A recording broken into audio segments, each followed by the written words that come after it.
मैं ये नहीं कहा तो किशन सेन स्टेज गाना बनाते, एक पहले किशन सेन के गाना तिरछी नजर कतका सुंदर गाना रही से, लगभग 43 लाख व्यू है, 43 मिलियन व्यू है गाना में, कतका आदमी सुने होला।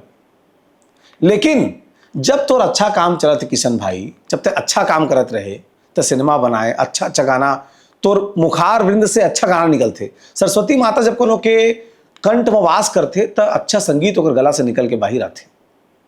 अब जिन कंठ में सरस्वती माता तो आशीर्वाद दे है तो मतलब का निकालत हस।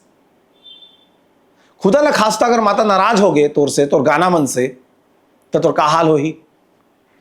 सरस्वती के आशीर्वाद होते तो लक्ष्मी हाथ में आते, और जब तक सरस्वती के अपमान करबे, या कोई भी कलाकार सरस्वती माता के अपमान करी, घटिया गाना बनाई, गंदा गाना बनाई, ऐसा गाना बनाई जिला सुन के माई लोग मन लजा जाए, तो ये विद्या बहुत दिन तक नहीं रहे।